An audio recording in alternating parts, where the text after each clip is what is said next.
to an extension partnership, which is a program that Georgia Tech has owned for many years now. Then we will move into the environmental management system standards that are based on ISO 14001.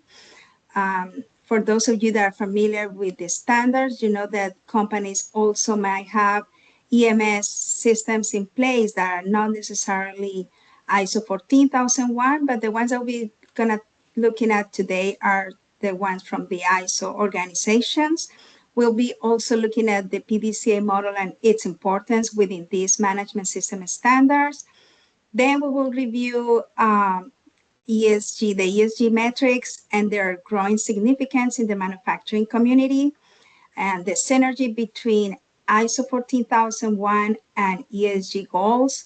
And we'll be also talking about the challenges and solutions that we have seen in the manufacturing sector during our years of experience here. So let's begin with the agenda. So this is who we are at Georgia Tech. So we are, as the name implies, we are an extension program that Georgia Tech has with partners with manufacturers across the state to work with them and help them to grow and stay competitive in multiple disciplines. We are a state and federally funded program in aim to help companies decrease their bottom line costs and improve their top line growth. Ultimately, we help companies in disciplines related to process optimization, energy and sustainability, which is the group I'm a project manager in, and enhance the economic well-being of the state. As I said, this as part of the energy and sustainability service group, we provide services related to energy and environmental audits or assessments. We also do assessment on compliance obligations, helping companies to identify the regulatory requirements that might apply to them. We coach companies and help them to maintain and achieve third-party certification for various ISO standards, like Marley just mentioned, 1450, which is the energy management system, and 45,001, which is the occupational health and safety management systems. As part of the ESS team, we manage the IAC Center, the Industry Assessment Centers for the DOE, and the P2 program that EPA has in the country. So as part of that, we've created a partnership for a sustainable Georgia. So we partner, Georgia MEP partners with the Green Chamber of the South and the Georgia Association of Manufacturers to deploy technical assistance related to pollution prevention strategies and initiatives that companies can use to improve the overall environmental performance. This is where we are. As you can see, in the state of Georgia, we have 10 different regions. You can find more about us on this QR code and also in our georgiamep.org website if you are interested to know more about the other groups and disciplines in which we provide technical assistance and services to the manufacturing community in Georgia. So with that said, let's start looking at ISO 14001 standard and the PDCA model, which is an integral part of this standard.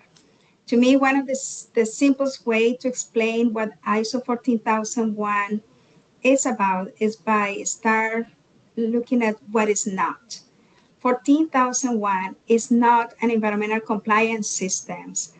There is nothing legally bonded to the set of requirements as presented in this document.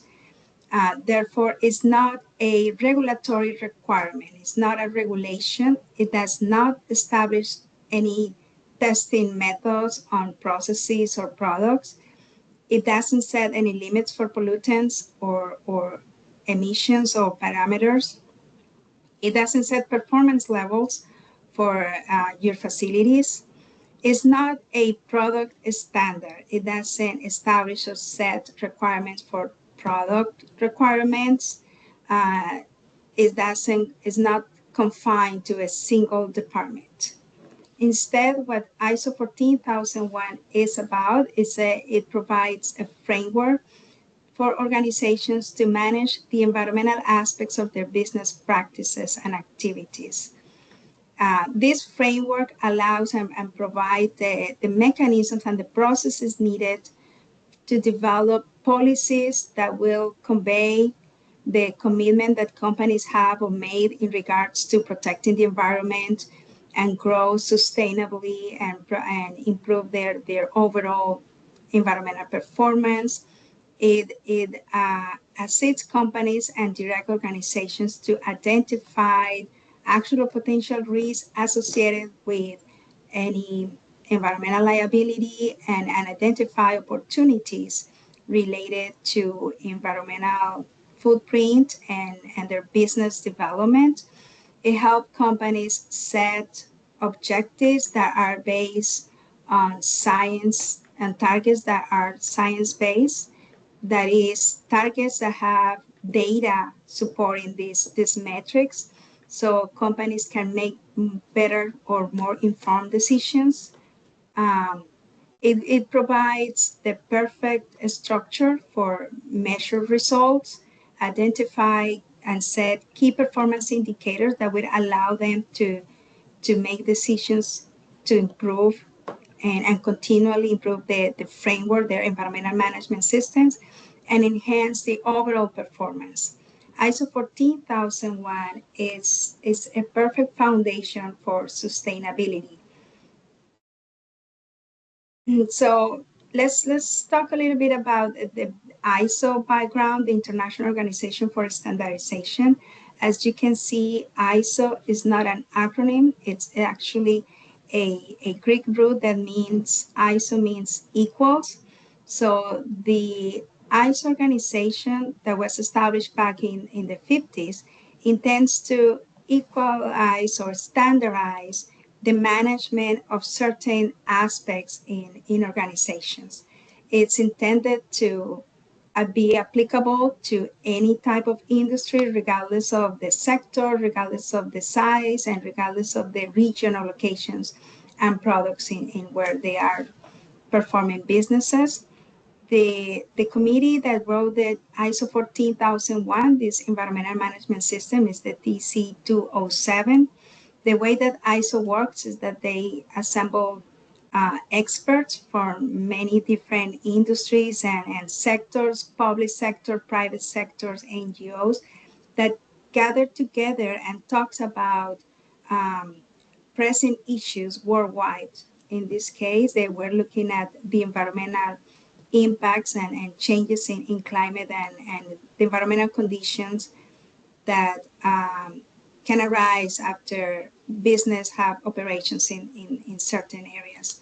So all ISO management system standards are designed with the aim in mind to help organizations achieve their economic and their environmental goals.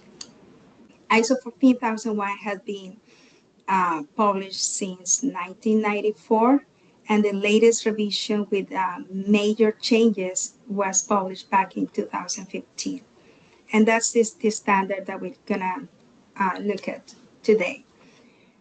So all management system standards, regardless of the discipline, whether it's quality management systems, energy management systems, safety, and even other industry specific standards like food industries and or food safety standards, are based on a continual improvement philosophy known as the Deming philosophy, the PDCA model, the Plan, Do, Check, Act, that present the right architecture infrastructure for organizations to plan and activities to take draft and implement, develop action plans related to improve the environmental condition or the environmental impacts of their business activities in this case. Then execute those plans, carry out them as intended, The check-in function, as you can see here, provides the requirements or the areas that need to be taken into account when performing these plans. We carry out the plans, and based on results of the check-in activities on the monitoring programs, make the necessary actions or changes needed to improve a specific activity or plan that is working well with for the system, or completely change the plans and start in with a different direction based on data obtained during the monitoring programs. So the PDCA model provides that systemic and holistic approach to the environmental aspects of our organization. So by conducting this cycle on plan basis, we will be able to see improvement towards the overall environmental performance here. So we have this layout on the standard, the 14,001. So if we want to connect the sections of the standard and the requirements on the PDCA framework, we do have that the first three sections, section 4 to 6, are part of the planning phases. So, but developing the plans, we need to understand our business context. We need to know what are those issues or challenges that our organization faces on daily basis, not only internally but externally, or what are those trends in the markets, and what's the business plan that the organization has, is the strategic process, the planning process for the company. Where do we want to be in 3 years from now, 5 years? How that aligns with the natural capital that we need to produce our products. What's the environmental conditions? What's the water sources, the water that we use for our facilities, where we use it for? We use it for cooling, we use it for steam generation, and what's the reliability of that? Same with energy and the soil or materials that we use. So with that, we understanding all those issues and identify key stakeholders and who are those that have some requirements or have some expectations as part of our organizations. Start looking at what are the impact that these activities and these processes have on the environment. So identify the environmental aspects and determine which one will be significant based on criteria, based on probably controls that we have in place, based on controls that we need to acquire, and what's the level of the capacity to minimize that impact, and how we set the policies around that. So the environmental policy in 14,001 is that commitment that company has do in terms of protecting the environment, fulfilling regulatory requirements, and making sure that the programs will not only provide the business goals that the company expect to do, but doing that in a sustainable manner. So it will also improve the environmental performance as well. So by setting all that and planning and understanding all this information, then we move into the do part. So we will start looking at the support and the operation sections on 14,001. And under the support system for our program, it relates to our organizational culture, the way all those components and elements of how we acquire resources, how we ask for resources, our CapEx programs, and in the event that we need to improve or upgrade the equipment or the technologies that we use in our facility, how is that being presented, and what will be the environmental consequences or impact that that has on our facilities. Identifying the training needs and the competencies that certain personnel must have when it comes to our environmental performance. If we have paint job areas, or we have boilers and they are environmental regulatory programs associated with them. If we have an air permit as part of our boiler, or we have some type of hazardous waste requirements, what are those specific training activities that I need to provide to make sure that this personnel are competent to perform these activities as expected, so we avoid or minimize any potential or actual risk for the organization. So making sure that we connect and identify those and the awareness programs that we need to create, that we need to have in place to communicate the importance of our environmental objectives, policies, and impacts on the environment, and what type of information I need to document and how we document it. It's part of the support system that we need to have to connect our planning process more into our operating activities. So when we think about the requirements in Section 8 about operations, everything that we have in our processes or production lines is controlled with the goal in mind of production and quality and meeting our business expectations. But what 14,001 requires is to identify what are those key controls that will help us optimize the use of materials and the use of the natural resources that we employ to produce our products, the water, the energy, natural gas, or whatever the case might be. But what are the controls that I have to ensure that I'm not releasing anything into the atmosphere or into the waterways? And if there are any regulatory requirements associated with them, what are the monitoring activities and the checks that I need to provide? So along with that, once we have that connection and that plan in place and we are performing those activities, we 14,001 requires to check and to evaluate performance. So it presents us the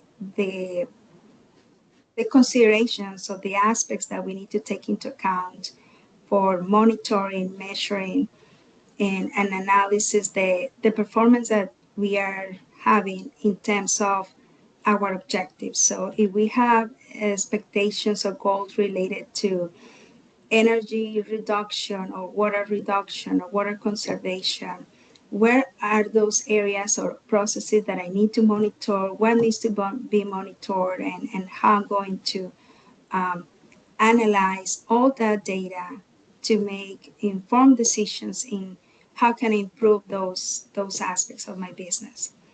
There is an internal audit requirement on 14,001, like the same for many other ISO standards, to ensure that all these plans that I have in place are being performed as such, and if they're not, what are the countermeasures that I need to take? So the corrective action system is intended to give you a proactive approach towards your environmental performance.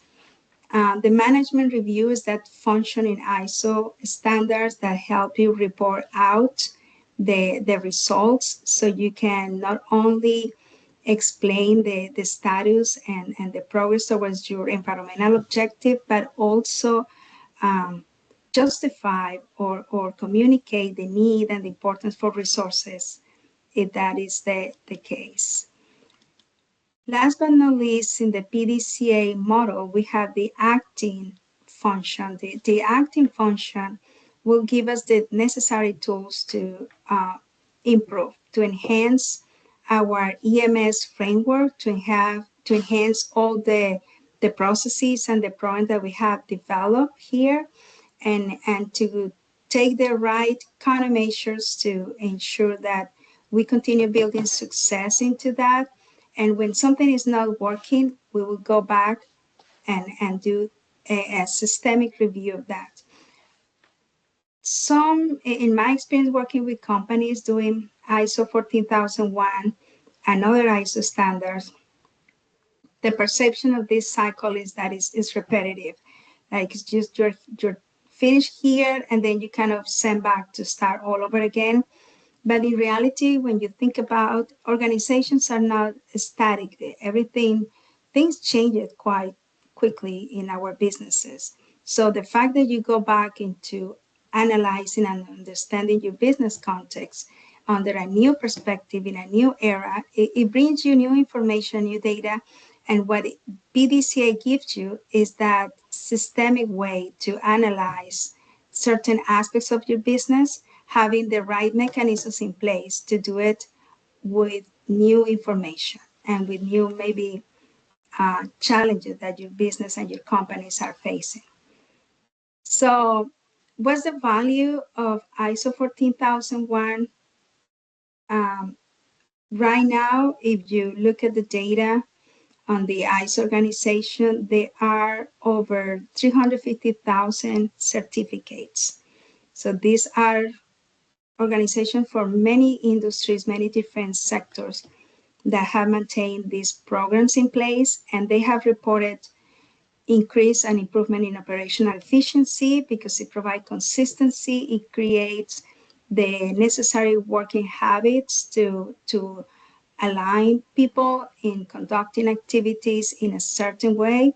It mitigates and help you identify risk, and this is actually two type of risk: the strategic risk at the strategic level, and a tactical risk more at the operational level. Those risks associated with chemical spills or oil spills and how to respond to those, or risks related to a market expectation in regards of climate change or greenhouse gas emissions, and what consumers these days are interested on looking at the reputation of your business, your brand visibility, where you want to be recognized for being a pioneer in sustainable manufacturing practices or for fulfilling certain type of sustainable development goals. So all these things matter in the global market these days. This framework help you improve your regulatory compliance, your compliance obligations with not only local or national agencies, but worldwide. It gives you the tools to stay current and strengthen your relationship with regulators. Increase your competitive advantage. As I said, I think that one of the most recognizable benefit of ISO standard is your reputation as a company to be environmentally friendly, knowing that even though it's not a product certificate, it gives the assurance to people, to the public, that your business practices are sustainable and in harmony with the environmental resources employed in your production processes. In in short terms, it drives long-term sustainable growth for your business. So, having said that quick overview on 14,001 and how the PDCA, this Deming philosophy on continual improvement, it's important. Let's talk about ESG metrics and their growing significance in the manufacturing community. So, what is environmental social governance? So ESG is an investing principle that prioritizes environmental issues, social issues, and corporate governance. Investment decisions are mainly based on the potential for financial returns for a given level of risk. So we all do make investment decisions based on return of the investment, right? The ability to maximize that. However, there have always been many other criteria and factors in deciding where to place money, right? We do it on daily basis. And investing with ESG considerations in mind is sometimes referred to as responsible investing, and the term ESG was first introduced but it became significant in early 2000. But in 2004, a report titled "Who Cares Wins" uh, introduced the ESG metrics for first time. And this was a joint initiative between financial institutions and the United Nations. So more than 20 years after, the ESG movement had grown from the United Nations Corporate Social Responsibility or CSR initiatives into a global phenomenon representing more than $30 trillion in assets under management.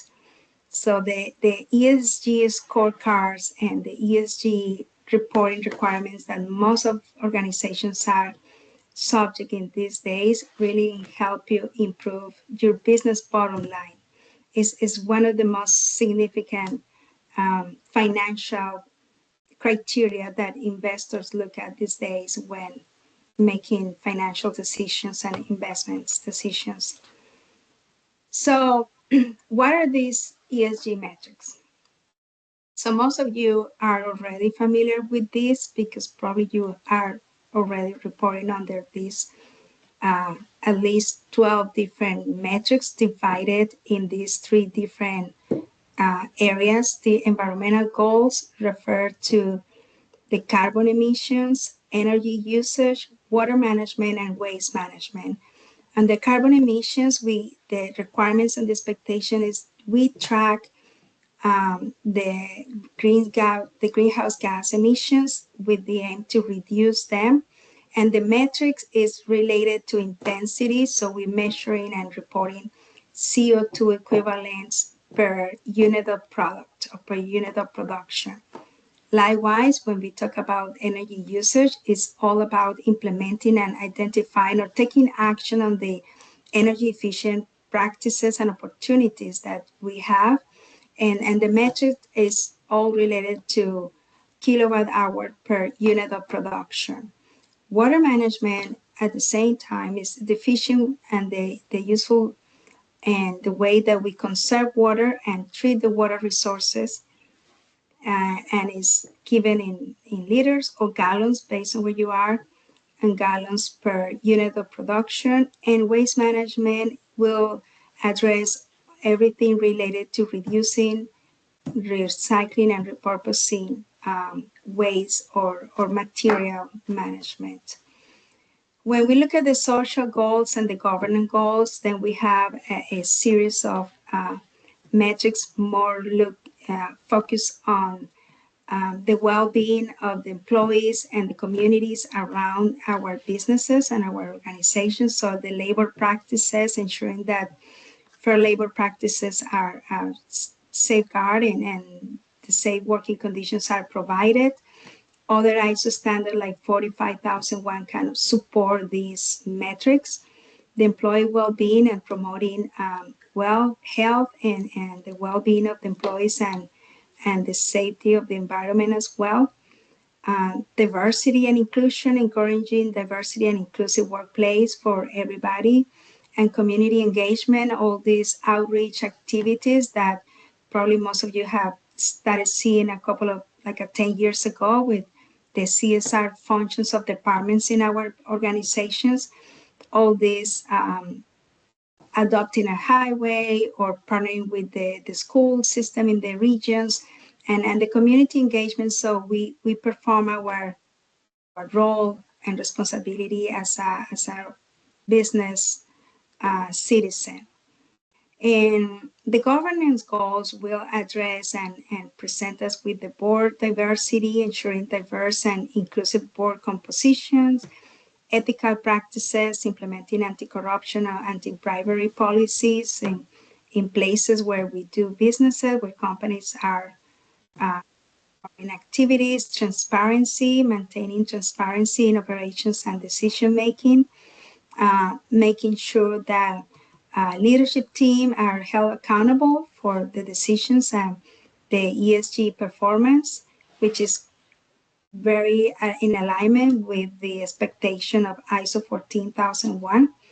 So if you want to know how many ESG metrics exist right now, it varies It all depends also on the ESG standards or framework that your organization have adopted to report to, but it will go everywhere from 12 to 30. And as I said, it varies. Every framework on ESG standard presents extra set of metrics or requirements on top of these ones. So with that said, in my 20 years of experience working with organization manufacturing companies mainly, and helping them fulfill and achieve certification under ISO standard and now reporting under the ESG metrics, I can tell you that the major struggles and issues out there are kind of summarized in these four areas. And these challenges are also predominant, and I can present this at the high level um, in the ESG, in the Sustainable Development Goals standards. So to begin with, it's not really knowing how to start. So how to determine what is the best ESG standard for your organization. And when you search around between all these ones, like the uh, European Sustainability Reporting Standard, the TCFDs, the Task Force Climate Related Financial Disclosure, the Global Reporting Initiative, the SASBs, and others that are out there, which ones are the ones that maybe are more suitable and adequate for your organization, takes time and understanding in how they apply to you. Another big struggle, even within this organization, within these frameworks, is the data, the quality and the quantity of the data. So a lack of standardization. If you are a multinational organization and you have operations here in the States, but your corporate facilities are sitting in Europe, but then you have other sites in Asia. Maybe in Europe they are adopting the ESRS, but in the United States, your facility are adopting the GRIs. And when you look into the metrics between these two, as I said, at a minimum you have 12, but there are many others that ESRS has that GRI doesn't. And the way that they are required and the reporting activities are slightly different. So the lack in standardization, even among these various standards and frameworks, is a challenge in this sector, in this area. Then evolving regulations and politics. So changes in compliance. I can tell you, and you might also know, that in Europe, a lot of these have the connotation of the law. So ESRSs are regulated, are mandated. The TCFDs are also mandated, but others are not. In the United States, we don't adopt any of these as a regulatory requirements. There's no a legal statute associated with this one.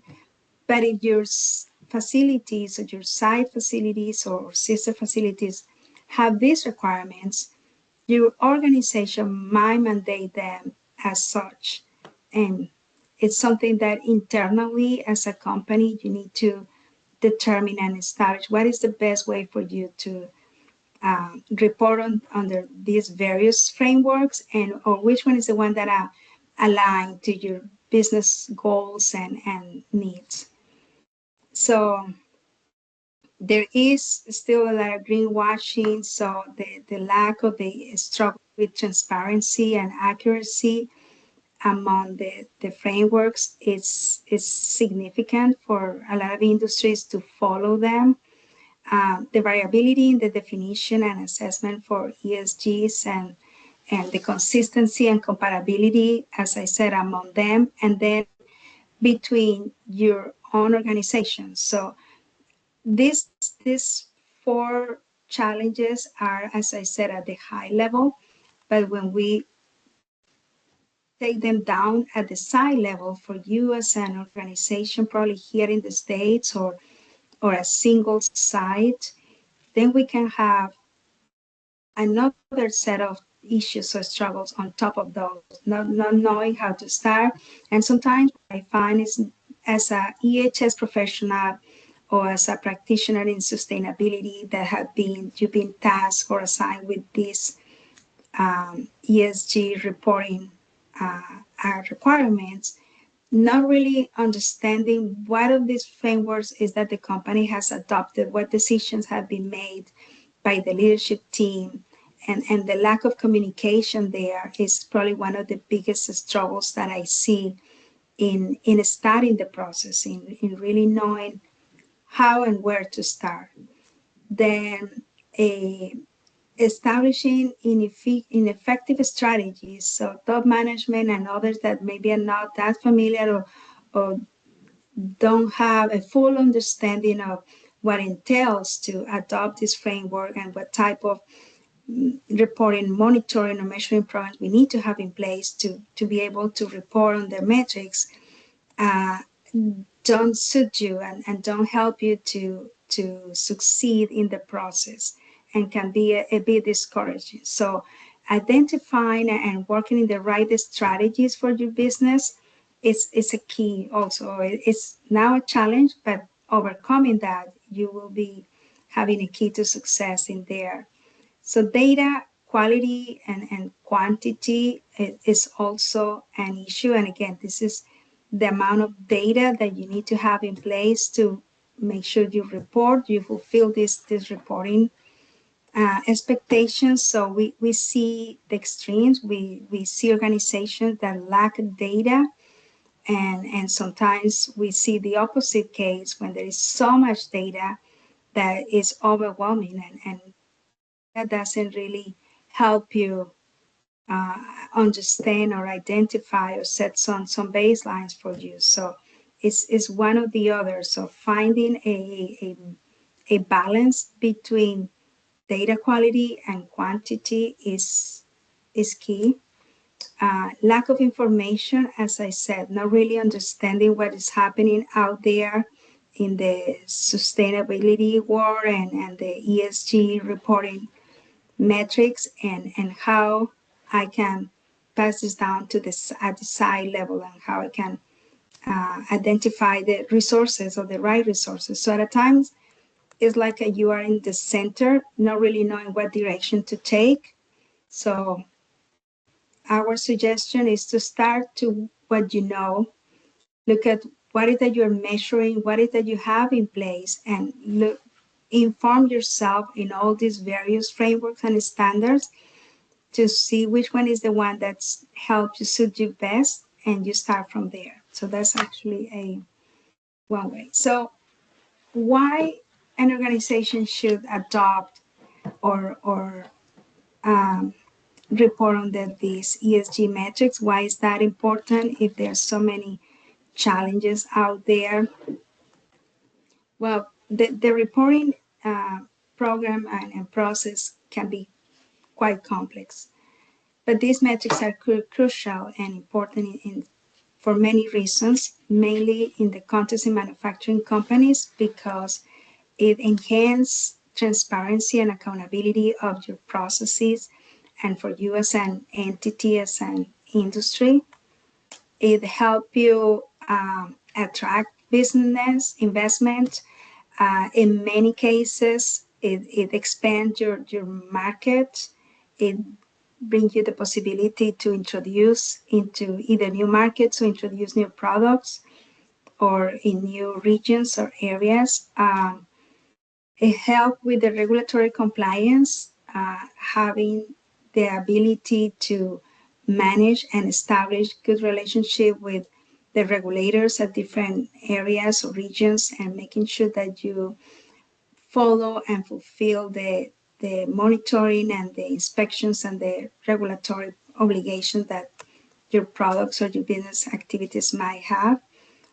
Risk management, it provides a proactive approach to understand and mitigate risk, as I said, both at at the tactical level, at your operations on your day-to-day productions, by understanding the environmental impacts and which ones are probably significant, and at the strategic level by understanding the direction and what is that those key stakeholders expect from you as a business, as an entity, because when they look at the way that your environmental performance, your social performance aligns with your business performance, it really enhances your brand reputation and recognition. So it helps you drive operational efficiency. And when you look at these benefits and the significance of going through this process, you see the alignment and how they with the benefits also reported for ISO 14001 systems. So with that, in looking into the synergy between 14 and ESG goals, we can see how on ESG, there is this big concept about known as materiality. So what is material to the company, where the company set its priorities.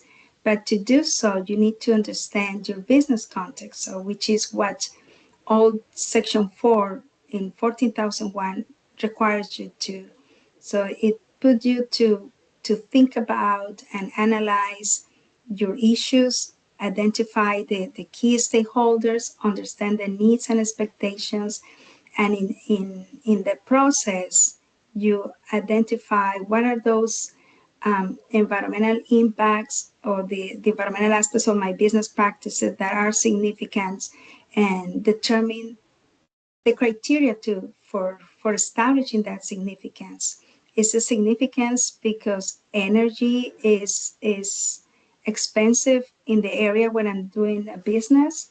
Because the way that I use energy or that I consume energy, it will help me to reduce the bottom line cost. Is it water maybe more material than energy? So having a process in place in which you can review that and make the determine that significance will help you identify and manage risks and act on the opportunities that might bring you as a business. The next step to that, once you have that established, is identify or connect those risks and opportunities to the key operations. What are those areas within your facility that present you with the most significant environmental aspects? So, and in doing that, what are the existing controls or what are the controls that you need to acquire to minimize them?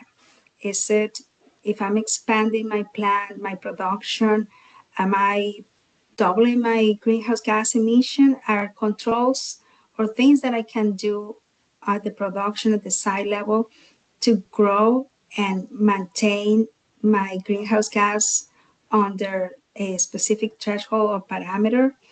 And to do so, what is that I'm measuring and monitoring to know what's the baseline, where I am standing in regards to those expectations, so those metrics that I need to fulfill, and setting and or developing the right strategies for reduction, working on plans or initiatives that are doable. So setting, probably investigate what are those pollution prevention initiatives that I can act that may be low or no cost, and before I introduce maybe more sophisticated or different strategy that will involve some type of capital investment and things that may be a discourage for management to take actions on.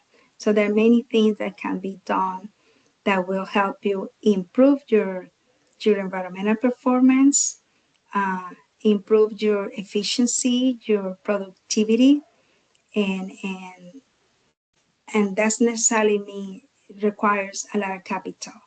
It takes a lot of work and a lot of time to identify that, to get there. So checking and monitoring your key operations, your key areas and processes with the plan are kind of the foundation for the process. But none of that can happen without these five elements: communication, communicating effectively, communicating the importance of these programs, of these frameworks, of why is that you're doing this, uh, what is the risk associated with not conducting a final storage um, inspection for your hazardous waste, um, identifying the training needs that key personnel must have, making sure that you verify the results, that you review the results, that you transform all the data that you collect into meaningful information, and maintaining and keeping this information that must be communicated internally or externally, documented, and making the right decisions in documenting information, making sure that you manage risk, you manage complexity of processes by having an effective document system in place. So in connecting the input for 14,001 and the expectations on ESG reporting, uh, you have data that must tell you and provide the information of a status of where you stand in relation to the metrics, setting your baseline, and transform all the data in the outputs in related to not only your business performance, but business performance associated with environmental and social performance. So what's your value, your business value proposition for the air in the region? So having connect or synchronize these two um, standards, when we think about the challenges that we mentioned before and implementing these frameworks, the ISO 14000 framework as a way to facilitate your monitoring and reporting requirements on ESG, it's a path that if you ask yourself these three questions, you will start identifying a path forward. You start paving that process. So how to work collaboratively with internal and external stakeholders. We tend to think about external stakeholders, and because we do have responsibilities on them, especially their customers or clients or regulators, and we tend to have those very well identified and clear. But I will invite you to identify and look at your internal stakeholders, those leaders within your organizations. And we have leaders at all levels and functions within the companies that you can maybe get their commitment, their engagement, and their understanding on your plans, your goals in regards to your environmental policies and social goals and your governance, and start paving the road towards this sustainability, this sustainable development by asking yourself how to establish and evaluate the metrics. So this is all about your monitoring process and making sure that you find that balance that suits your needs, that you have monitoring and reporting activities that you can sustain over time, that you can delegate and assign to others, maybe more like process owners that can do that and will just oversee the process. That is something that is doable, that can be accomplished. I can't tell you the number of cases I have with organizations acquiring and purchasing software, so platforms and all kind of tools that because of the lack of training and not really knowing how to use it, they ended up being discouraged. So you don't need to have sophisticated tools at hand to identify or report or analyze certain aspects of the business, and how to track performance and setting the right or adequate performance indicators for you, those KPIs that will help you achieve your SMART objectives, targets that are science-based, targets that are justified by the data that you collect, the data that you measure, and the data that you monitor. Again, the foundation is strengthen your communication programs, effective communication, training, make sure that key personnel, process owners that are able or can affect your environmental performance or your social performance are well versed and competent, and that you maintain this key information documented will help you achieve all that. But none of the systems, regardless if it is ISO or GRI standards or IFRS standards or whatever other model or framework that your organization decides to adopt, will give you the expected result if you don't have a strong and good data management system. And at a minimum, you have 5 different steps to enhance your data management system. And that is the data gathering. So how we start collecting data just by simply identify what needs to be measured and how, where this data is located. So if energy is one of your environmental aspects and you don't know where your energy bills are, your natural gas or where that resides, start investigating and looking for how you get access to that, and what is that this energy bills, what is information that is telling you, what is in there for you. If you are a good way to start in your data gathering process, if you don't know where to start measuring and what needs to be measured, is your regulatory program. Regulations describe for you what needs to be measured, what needs to be inspected, the frequency, the monitoring that you need to do on your air emissions, on your hazardous waste, on your wastewater. If you have a pre-treatment wastewater facility, all the parameters that you need to monitor and report on plan basis. So you do have all that provided within your compliance programs. When you don't have a regulatory requirement associated with that is when you need to start developing and identifying and understanding what needs to be measured in terms of how that matters for your system, what is material for you, right? If you produce a scrap product, scrap material that you cannot reprocess or reuse internally and will end up in the landfill, are you measuring that? Do you have the scales and you measure that and you quantify that material, or you rely on your vendors to do so? And then if you do, how do you locate this data? How do you maintain it? How often do you monitor it? Is this data giving you enough information to set adequate performance indicators? So you have a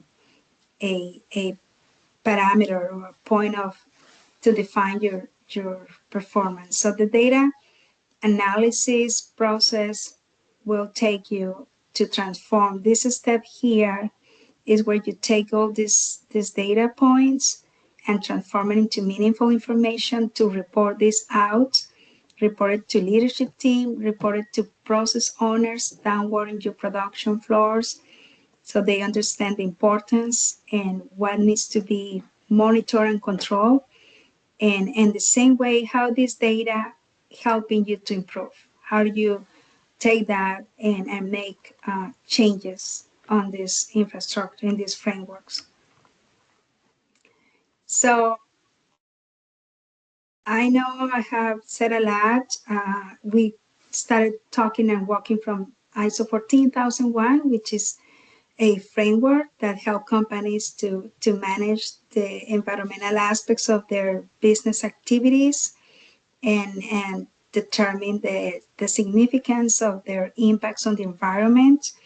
that follows and uses the PDCA model, the Plan, Do, Check, Act continual improvement philosophy, and how this systemic approach into the various aspects, environmental aspects of our business, help us fulfill the ESG reporting requirements for multiple metrics. As I said, 14,001 will give us the architecture, the infrastructure to cover the environmental metrics.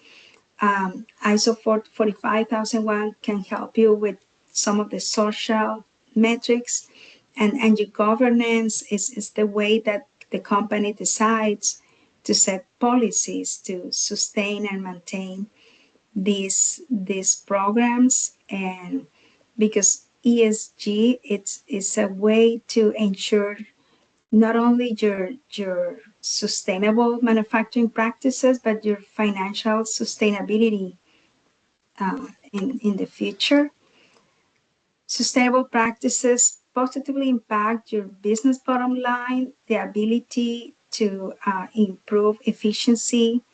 Therefore, you're reducing the natural capital that you use in your product will help you grow sustainably, reduce your environmental footprint, and remember that sustainability is not a destination, it's a journey.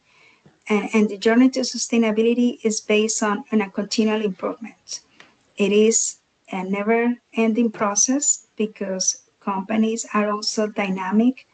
Our product changes, and we are not ending companies. We want to grow, and we want organizations to expand and diversify. So having a model to do so gradually and in harmony with this expansion and growth is a way to stay in business for the long term. So with that, I just want to thank you for your time.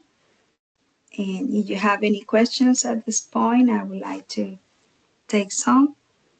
If not, you have my contact information. Feel free to email me or any further question if I can be any help. Sandra, thank you very much for this very insightful presentation. I know we are a little over the time, but I do appreciate the audience that is still here. So they're very interested in your presentation. And I do have a question here in the chat from Rana Chandani. She says, what parameters would financial institutions use to evaluate businesses' performance in ESG area, since there is no universally agreed upon framework or standardized criteria from investment planning point of view? Right, very good question. As I said, and as she's pointed out in the question, it varies. It will depends on the financial institution. For some, greenhouse gas emissions is significant. It's probably the one that most will look at and take into account in making investment decisions. But as I said, it varies. I mean, at this point, carbon neutrality is a big one, uh, but it depends on the framework. It depends on what is materiality. Sometimes for regions, I can tell you that based on the geographical location you are, maybe water management is a priority. But as I said, overall, when you look at those 12 metrics, the environmental, the social, and the governance, those are the core metrics that all financial institutions look at. Which one is more important to them? It varies. Hope that answered the question. Thank you, Sandra. Is there any other question for Sandra? Please feel free to turn on your mic. You can also drop a question in the chat.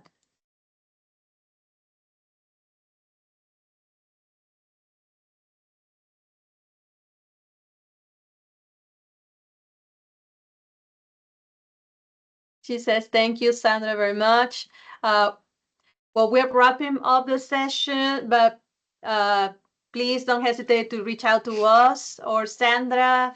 I think she shared her contact information in the beginning. If not, you can reach out to me to the center's email, csc3 at ecu.com. You will receive the PowerPoint presentation from today and also an invitation for the next webinar, which I think is very much in alignment with what Sandra is talking today, which is going to be about managing environmental data with Myrna Pacheco. She's an environmental engineer at Avient. And this event is going to be January 22, 2025. And you will be able to receive a registration in your emails combined with the PowerPoint. But thank you very much, everyone, for staying today with us. And I hope you all enjoyed this session and found it insightful. And please stay in touch with us. Look for our events on LinkedIn and our social media. Thank you very much, Sandra, for your support to this webinar, for staying in touch with me to make this event possible. Pleasure. Thank you very much. You're very welcome. Everyone, have a great rest of the day. Uh, we'll send you information about this next webinar soon. Have a great day. Bye bye. Bye, everyone. Thank you.